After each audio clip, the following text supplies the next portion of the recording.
Saya Zinnadia Kusmawati akan melanjutkan presentasi dari saudara Rifki. Selanjutnya yaitu siklus produk. Siklus produk merupakan tahapan pengembangan daur hidup suatu produk yang terdiri dari 4 tahapan. Yang pertama, tahapan perkenalan, di mana produk baru mulai diperkenalkan oleh perusahaan kepada masyarakat atau konsumen, yang ditandai dengan laba yang dihasilkan masih relatif rendah. Kemudian tahap pertumbuhan, di mana merupakan kelanjutan dari tahap perkenalan yang berhasil. Cirinya, laba dan penjualan mulai meningkat, biaya dan harga produk, biaya promosi dan harga produk relatif tetap atau sedikit naik. Kemudian biaya produksinya menurun. Kemudian tahap ketiga yaitu tahap kedewasaan, di mana masa jenuh konsumen terhadap suatu produk. Ada beberapa strategi yang dapat dilakukan perusahaan pada tahap ini. Yang pertama, modifikasi produk.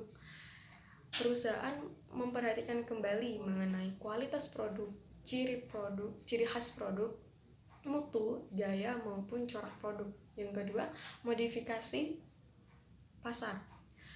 Perusahaan dapat melakukan beberapa hal, yakni mencari pemakai yang baru atau menambah segmen pasar. Kemudian dapat juga meningkatkan pemakai yang sudah ada. Kemudian yang ketiga yakni modifikasi marketing mix. Kemudian tahap terakhir yaitu tahap penurunan, di mana masyarakat tidak lagi menyukai produk yang dihasilkan perusahaan tersebut. Hal ini dapat dipengaruhi oleh beberapa faktor. Yang pertama, faktor kemajuan teknologi. Yang kedua, faktor berubahnya selera konsumen. Yang ketiga, faktor adanya persaingan yang ketat dari dalam negeri maupun luar negeri. Kemudian materi selanjutnya yaitu perencanaan produk. Perencanaan produk merupakan proses menciptakan ide produk sampai produk tersebut diperkenalkan ke pasar. Perencanaan produk harus menjadi dasar utama dalam pengembangan produk suatu perusahaan. Tanpa perencanaan yang baik, perusahaan tidak dapat menghasilkan produk yang dibutuhkan oleh konsumen. Maka ada 5 dimensi atau 5 hal yang menjadi bagian penting dalam perencanaan produk. Yang pertama, kualitas produk.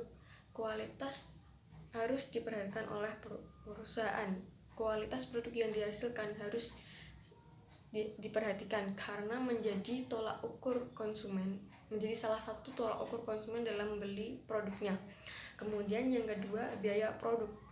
Biaya produk ini nantinya akan mempengaruhi tingkat penjualan, tingkat harga yang ditetapkan terhadap suatu produk, dan akan mempengaruhi laba yang didapatkan perusahaan. Yang ketiga, waktu pengembangan produk, yakni hal ini dibatasi oleh kebutuhan konsumen itu sendiri dan pengembangan produk yang dilakukan, produk sejenis yang dilakukan oleh kompetitor.